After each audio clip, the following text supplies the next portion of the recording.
नमस्कार विद्यार्थी मित्रांनो. आदिवासी विकास विभागाअंतर्गत गड्ड संवर्गातील चौकीदार या पदासाठीची भरती प्रक्रिया सध्या सुरू आहे. परीक्षेचा आजचा दुसरा दिवस. कालच्या आपण व्हिडिओमध्ये पाहिलं होतं कोणकोणते महत्त्वाचे 30पेक्षा जास्त प्रश्न 28 तारखेच्या पहिल्या सत्रामध्ये जे प्रश्न आले होते हे आपण पाहिले होते. तर आजच्या व्हिडिओमध्ये 29 तारखेला म्हणजे आज सकाळी जो पेपर झालेला आहे पहिल्या सत्राचा, पहिल्या शिफ्टमध्ये पेपर हा कसा होता, त्याची काठिण्य पातळी कशी होती, कोणकोणते प्रश्न आलेले आहेत. त्याचबरोबर आता यानंतर उद्या असणाऱ्या उद्या ज्यांची परीक्षा आहे चौकीदार संवर्गासाठी, चौकीदार पदासाठी, त्यांनी कशा पद्धतीने तयारी करावी, तर याबद्दल जाणून घेऊयात. आदिवासी विकास विभागाच्या चौकीदार गड्ड या भरती परीक्षेच्या 29 जुलै 2026 म्हणजे आजचा दिवसभराचा आजचा सकाळचा पहिल्या शिफ्टमध्ये विचारण्यात आलेल्या प्रश्नांचा आणि त्याच्या उत्तरांचा संपूर्ण माहिती आजच्या व्हिडिओमध्ये आपण जाणून घेणार आहोत. जर तुमची परीक्षा बाकी असेल म्हणजे यानंतर तुमच्या उद्या 30 तारखेला किंवा 31 तारखेला सत्रांमध्ये पेपर असेल तर तुमच्यासाठी हा व्हिडिओ खूपच महत्त्वाचा आहे. शेवटपर्यंत नक्की पहा. त्याचबरोबर अशाच परीक्षेत विचारल्या जाण्याची शक्यता आहे. अशाच पद्धतीचे प्रश्न म्हणजे हेच प्रश्न रिपीट होणार नाहीत, मात्र अशाच पद्धतीचे प्रश्न जे आहे याच पॅटर्नवरचे प्रश्न उद्यासुद्धा येतील. आपण महत्त्वाची गोष्ट पाहणार आहोत. कालच्या आणि आजचे जे प्रश्न आहेत यामध्ये कसा पॅटर्न राहिलेला आहे, काठिण्य पातळी कशी राहते. सुरुवात करूयात. सगळ्यात अगोदर सुरुवात करण्या नवीन असाल नोकर भारतीच्या यूट्यूब चॅनलवर तर सबस्क्राईब करा आणि बेल आयकॉनला सुद्धा क्लिक करा. म्हणजे नोकर भरती, शासकीय भरती असेल, सरळ सेवा भरती याबाबतच्या सगळ्या महत्त्वाच्या अपडेट तुमच्यापर्यंत वेळेवर पोहोचतील. सुरुवात करूयात. आज जो पहिला प्रश्न आला होता मराठी व्याकरणमधला, या मराठी व्याकरणच्या पहिल्या प्रश्नापासून सुरुवात करूयात. वाक्प्रचार म्हणजे काय, अशा पद्धतीचा प्रश्न विचारण्यात आला होता. तर वाक्प्रचार आत्तापर्यंत कालच्या आपण पाहिले होतं, कालचे जे पेपर पाहिला, कालचे जे प्रश्न पाहिले, यामध्ये वाक्प्रचार विचारण्यात आला होता आणि त्याचा अर्थ यामध्ये पर्यायामधून सिलेक्ट करायचा होता. आता सरळ डायरेक्टली वाक्प्रचार म्हणजे काय विचारलंय. तर शब्दसमूहांचा लाक्षणिक अर्थ व्यक्त करणारा म्हणजे शब्दसमूह जो असतो त्याचा अर्थ व्यक्त करणारा ठराविक प्रयोग म्हणजे वाक्प्रचार होय. आता यामध्ये तुम्हाला तुमच्या पर्यायामध्ये जे बरोबर असेल ऑप्शन त्यामधून सिलेक्ट करायचं होतं. तर हा आज पहिल्या शीटमध्ये पहिला प्रश्न आलेला होता. त्याच्यानंतरनं दुसरा प्रश्न यामध्ये पाहिलं तर बुलंद दरवाजा कोणी बांधला, इतिहासावरचा प्रश्न आहे. तर बुलंद दरवाजा जो आहे हा सम्राट अकबर यांनी बुलंद दरवाजा बांधला होता. तर या दुसऱ्या प्रश्नाचं उत्तर आहे. अशा पद्धतीचा प्रश्न आज इतिहासावरचा प्रश्न आलेला होता. प्रश्न क्रमांक 3 आजचा आला होता. सध्या आत्ताचे लोकसभेचे सभापती कोण आहेत. तर पाहू शकता त्याचं उत्तर आहे. ज्या उमेदवारांनी आज पेपर दिलंय त्यांना उत्तर बरोबर आले का नाही हे सुद्धा तुम्हाला तपासून पाहता येईल. तर सध्या लोकसभेचे सभापती जे आहेत ओम बिर्ला हे सध्याचे लोकसभेचे सभापती आहेत.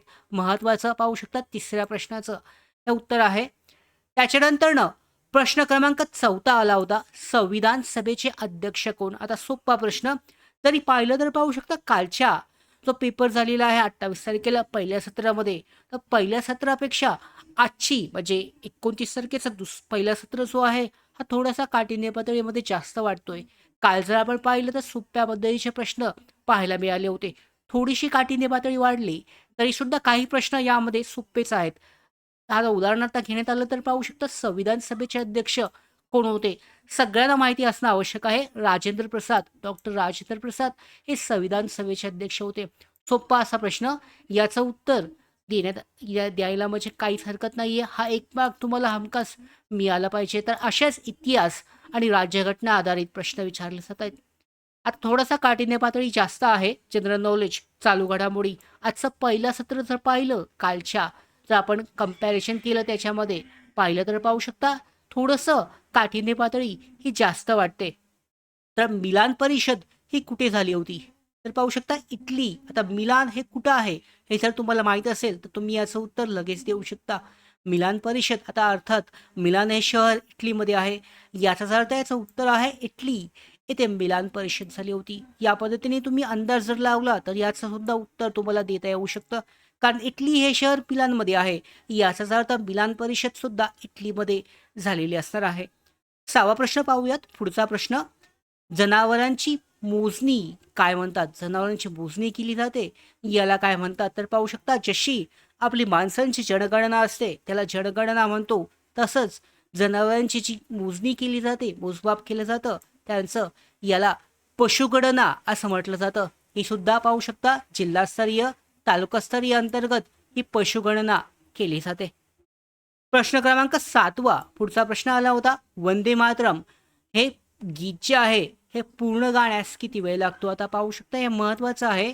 यामध्ये वंदे मातरम कुणी यामध्ये गायलेलं आहे, लेखक कोण आहेत, असा सुद्धा प्रश्न विचारला जाऊ शकतो. मात्र इथे थोडासा वेगळ्या पद्धतीने प्रश्न विचारला आहे.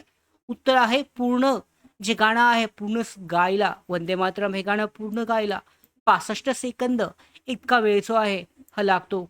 हा सुद्धा महत्त्वाचा प्रश्न आहे. अशाच पॅटर्नमध्ये प्रश्न आहे दुसऱ्या गीताबद्दल. जनगणना पूर्ण जे आहे, जनगणमन आपलं राष्ट्रगीत आहे हे पूर्णपणे गायला किती वेळ लागतो, अशा पद्धतीचा प्रश्न सुद्धा विचारला जाऊ शकतो. प्रश्न क्रमांक 8वा, गायत्री मंत्र हा कोणत्या वेदामध्ये आहे? तर पाहू शकता जे गायत्री मंत्र आहे थोडासा काठिण्य पातळी जर तुम्हाला माहीत नसेल, तुम्ही जर अभ्यास व्यवस्थित केला नसेल, तर याचं उत्तर देताना तुम्हाला थोडंसं कठीण जाऊ शकतं. ऋग्वेदामध्ये गायत्री मंत्राचा उल्लेख जो आहे हा केलेला आहे, त्यामुळे गायत्री मंत्राचं उत्तर आहे ऋग्वेद. बरोबर आहे. 9वा प्रश्न आला होता. आता आपण पुन्हा पाहू शकता यामध्ये आपण राज्यघटनेवर गेलेलो आहे. इतिहास, राज्यघटना यावरचे प्रश्न आहेत. प्रश्न क्रमांक 9वा, घटनासभेची पहिली जी बैठक घेण्यात आली ही बैठक कधी झाली होती? तर याचं उत्तर पाहू शकता. यांनी आज परीक्षा दिलेली आहे पहिल्या सत्रामध्ये. ज्यांचं चुकलं असेल त्यांनी चेक करून घ्या. 1 डिसेंबर 1946 रोजी घटनासभेची पहिली बैठक जी आहे ही घेण्यात आली होती. 10वा प्रश्न आहे, गोगलगाईचं घर कशाला म्हणतात, काय म्हणतात? तर पाहू शकता गोगलगाईचं घर जे आहे, आता पर्यायामध्ये जे बरोबर असेल ते तुम्हाला सिलेक्ट करायचं होतं. उत्तर आहे याचं गोगलगाईचं घर, म्हणजे तिचं कवच जे आहे शंख, याला गोगलगाईचं घर असं म्हटलं जातं. प्रश्न क्रमांक आता जर पाहिलं आपण तर चौकीदार पदासाठी जास्त काठिण्य पातळी नसते. 10वीच्या काठिण्य पातळीवरचेच प्रश्न हे विचारले जातात, त्यामुळे इतके जास्त कठीण प्रश्न नाही आहेत. जर तुम्ही चांगल्या पद्धतीने तयारी केली असेल, या अगोदर तुम्ही स्पर्धा परीक्षा दिली असेल, तर तुम्हाला जास्त कठीण जाणार नाही आहे. तर पाहू शकता अरवली, 11वा प्रश्न पाहतोय आपण. अरवली पर्वतामागील पर्वतरांगेतील सर्वोच्च शिखर. अरवलीचे पर्वतरांग आहे सध्या, या अरवली पर्वतरांग सध्या चालू घडामोडींमध्ये जास्त आहे. पाहू शकता अरवली पर्वतरांग वाचवण्यासाठीच्या सध्या यामध्ये ज्या काय बोलतात त्याला आपण पाहू शकतो, यामध्ये चळवळ सुद्धा चालू आहे. तर अरवली पर्वतरांगेतील सर्वात उच्च शिखर जे आहे गुरु शिखर, माउंट अबू, हे अरवली रांगेतील सर्वात उंच शिखर आहे. महत्त्वाचं यामध्ये भूगोलावरचा प्रश्न झाला. 12वा प्रश्न कशावर आहे तर भुंग्यांचा आवाज हा कसा असतो? सोपा प्रश्न आहे.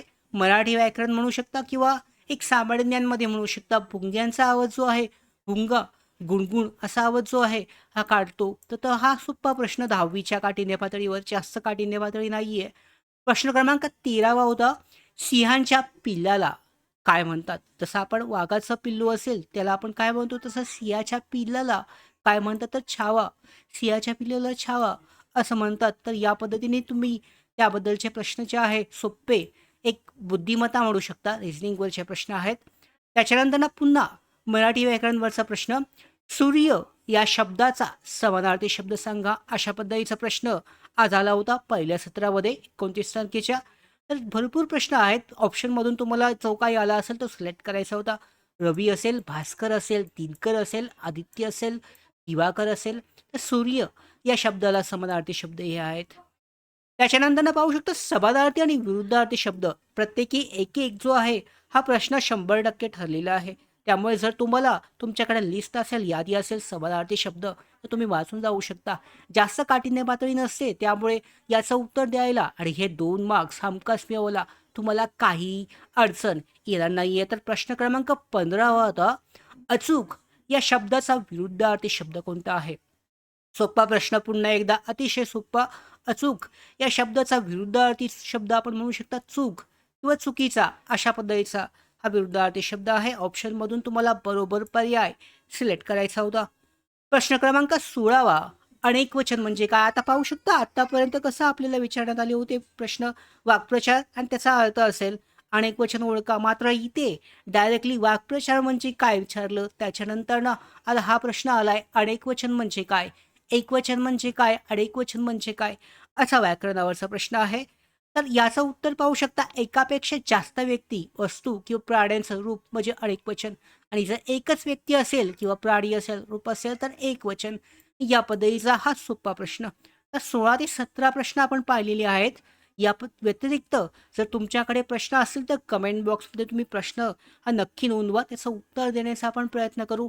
त्याचबरोबर तुम्हाला अंदाजे एकूण किती मिळत आहेत तुम्ही कॅल्क्युलेट केलं असेल ते सुद्धा सांगा. जेणेकरून सगळ्या लाभार्थ्यांना काठिण्य पातळी, कशा पद्धतीचे प्रश्न येत आहेत, काठिण्य पातळी किती आहे, त्याचबरोबर पॅटर्न कसा आहे हे समजेल.